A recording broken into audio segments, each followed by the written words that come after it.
Bonjour chers élèves, alors aujourd'hui on va apprendre à faire les translations dans GeoGebra. On a vu au dernier cours comment est-ce qu'on faisait les réflexions à l'intérieur du même outil, donc ça devrait aller relativement plus rapidement. Donc première des choses, on va vous fournir pour faire votre translation une figure initiale à transformer. Ici j'ai le triangle ABC, ainsi que un vecteur. Donc ce vecteur-là, c'est dans le fond une flèche de translation. Il doit être défini. Ce n'est pas seulement un segment, il y a un sens et une orientation.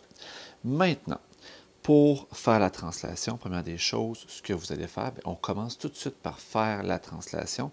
Pour ce faire, on s'en va ici dans les transformations géométriques, là où vous aviez la symétrie axiale, et on va aller chercher translation ici.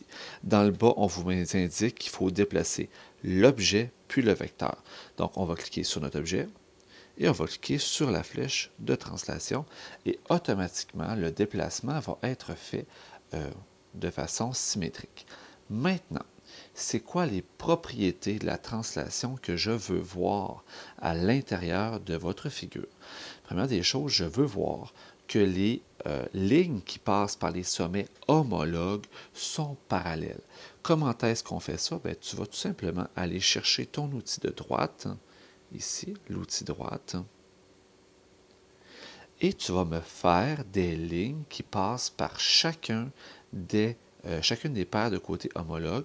Donc, une qui passe par A et A', une qui passe par B et B', une qui passe par C et C', et tu pourrais aussi, mais ce n'est pas nécessaire, prolonger ta flèche de translation. Et on voit là, que tout ça ici est parallèle. Donc la droite ici, elle est parallèle à ton vecteur, à ta flèche de translation, parallèle à BB', parallèle à CC'. Voilà pour les droites. Maintenant, la deuxième chose que je veux voir, c'est que chacun des points, le point A, le point B, ont tous été déplacés de la même longueur. Ils ont été déplacés de la longueur du vecteur, la longueur de la flèche de translation. Donc, pour ce faire, qu'est-ce qu'on va utiliser? L'outil distance et longueur. Donc, on va aller ici dans le menu angle, qui est dans le fond un menu mesure, et je vais aller dans distance et longueur ici. Et je vais aller cliquer sur mes paires de sommets homologues. Donc, sur A, puis sur A', ça va me donner la longueur de AA', qui est le 4,53. Sur B et sur B', même chose. Sur C et sur C', donc j'ai 4,53.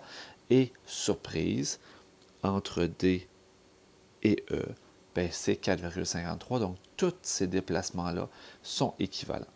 Et c'est ce qui termine ce que vous avez à faire pour les translations. Maintenant, si jamais on vous demande de retrouver la flèche de translation dans une transformation, donc je vais vous montrer comment est-ce qu'on fait ça, tout simplement. Donc je te remonte au passage comment on fait pour effacer. Donc je vais ici dans le menu, je vais faire effacer. Je vais effacer tout ce qui ne sert à rien dans ce cas-ci. Voilà. Et là, ce que je vais faire, c'est que je vais te montrer avec une flèche de translation. Donc, un petit vecteur, tiens, je vais le mettre comme ça ici. Puis, je vais faire la translation, puis je vais cacher mon vecteur. Donc, je vais faire une translation ici. Et je vais cacher mon vecteur. Donc, je vais aller dans les menus ici. Et je vais faire afficher, cacher l'objet. Puis, je vais enlever ces points-là ici que je ne veux pas voir. Voilà. Donc, la flèche de translation a été cachée. Si je veux définir quelle est la translation, qu'est-ce que je dois faire? Bien, je dois définir un vecteur. Et ce vecteur-là, je vais tout simplement le placer en reliant deux sommets homologues. Donc, si par exemple, je mets mon vecteur sur A et A', bien, cette flèche-là que je viens de tracer pourrait être un exemple de flèche de translation qui définit cette translation-là. Ça pourrait être entre B et B', ça pourrait être entre C et C', puis ça pourrait être à un autre endroit, mais les façons les plus faciles de les trouver, c'est de relier tout simplement deux sommets homologues.